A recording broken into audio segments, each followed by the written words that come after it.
5 huge benefits ng papaya seeds. Number 1, protect the kidney. C. Alam nyo ba na ang papaya ay nakaka-protect o ano ba yung protect sa Tagalog? Maraming problema sa Pilipinas ngayon, kaya po dumami ang dialysis center.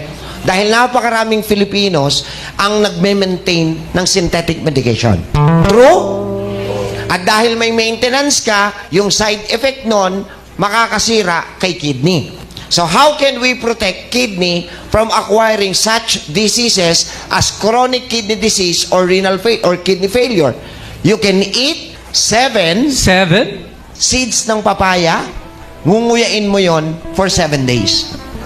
So araw-araw 7 buto ngunguyain.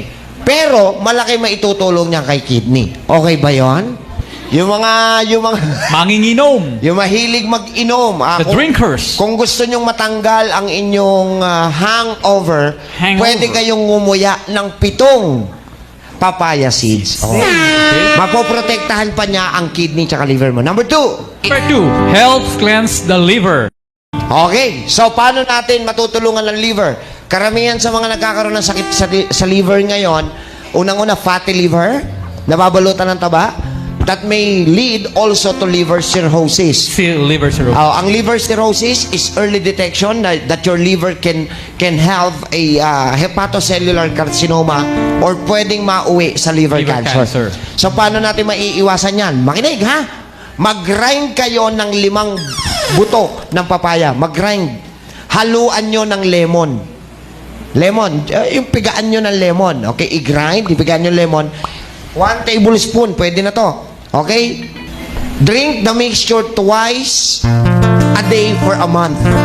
At magugulat ho kayo, yung fatty liver nyo will be gone. Okay ba yan? Number 3. Okay, improve intestinal health. Yung amoebiasis. Isa siyang parasite. That is an intestinal parasites. So, para po mag-get rid daw ito at hindi, o tumibay. Ayan. So, kukuha ho kayo ng buto ng papaya, ibilad ninyo, patuyuin, ika nga. Pag natuyo na, igagrind po ninyo siya, ididilute nyo siya. Yung powder niya, ididilute nyo sa tubig and boil it, pakuluan. Ulitin natin. Patuyuin, dikdikin, yung powder pakuluan. Tapos pwede mo siyang inumin dahil kung mahina ang inyong panunaw, ito po ang magpapatibay ng inyong digestive system. Okay ba yon? Ang inyong 2 to 3 times a day. Alright? 2 to 3 times. 2 to 3 times a day. Okay, number 4. Galing, no? Usually, tinatapon lang natin yan. O ngayon, maganda ba yung natututunan? Protect the digestive system. Yan. Papaya seed also have powerful antibacterial and anti-inflammatory properties that improve digestive health. Okay. Oh. Pati po yung mga virus na pwedeng makita sa ating digestive system. Makinig, ha? Kanina, parasites.